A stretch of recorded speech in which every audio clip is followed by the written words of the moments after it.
In this video, we're going to go over the CSWP Mold Tools sample exam provided on the SOLIDWORKS website. To find this exam, you want to go to solidworks.com, go to your support dropdown, and go to certification. From there, you'll find a CSWP Mold Tools heading, and you can download the sample exam.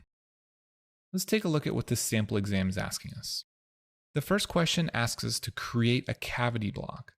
Now this is going to require you to create a parting line, a parting surface, and then create the sketch to create this cavity block. So the important thing here and the tip that I can give you is anytime you see a CSWP exam that gives you dimensions with letters, that means the next question or next several questions are going to ask you to change these dimensions. The quickest and easiest way to do that is to create a global variable. For instance, A is 3.125. We go to our SOLIDWORKS model, we go to Tools, drop down to Equations. For global variables, I'm going to type A, hit the Enter key, and then type in 3.125. That global variable is created, and you can enter any comments here that you'd like to remember what A was referring to. Once that's created, you have an equations folder in your feature tree that will show you that dimension. This means anytime you create a sketch, for instance, if we create a rectangle, we can apply that dimension simply by adding a dimension, hitting the equal key on your keyboard, and going to global variables. We can select that, hit OK, and that dimension is now applied to your model and it's linked back to your equation. If you go to a second question that asks you to change that variable, you simply go to Tools, Equations, and edit this number. For instance, if it was 10, we hit OK, and everything is updated inside my sketch and ultimately in my model. So that's a quick way for you to enter these dimensions into an equation as a global variable and make it really easy for you to modify them for any subsequent questions. This first question, since it's asking for so much, you need to make sure that you go through this completely before you move on to question 2. Question 2 is asking you to perform a draft analysis and wants to know how many negative draft faces the part has. You can see there's a hint that says make sure you understand the available options in the draft tool. So if we go back to our part, understanding that we haven't created the question 1 answer yet, and perform a draft analysis using the top plane just as it suggests, you'll notice that we have a face classifications button.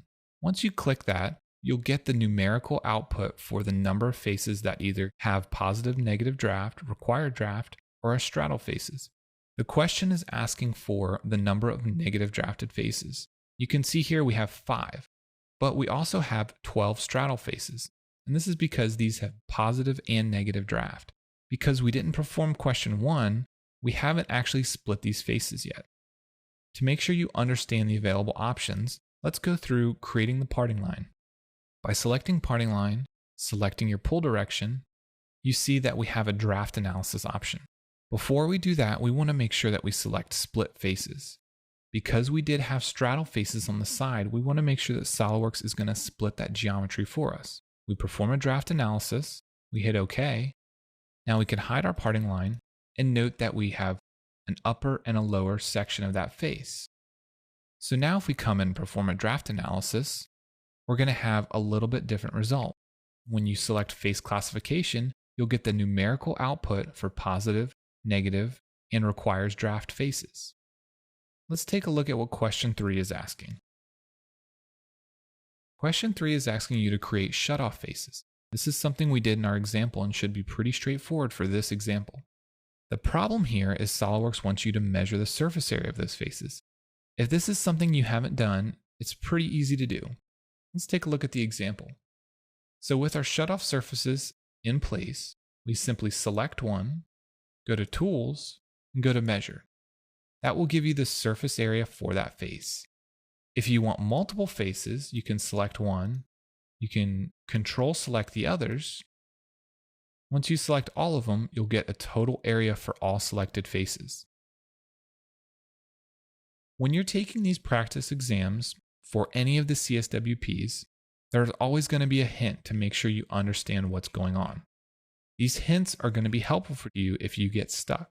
I've walked you through a few different ways to help you through this sample exam. Make sure that you understand what we did, why we did it, and how you can apply it to the final exam.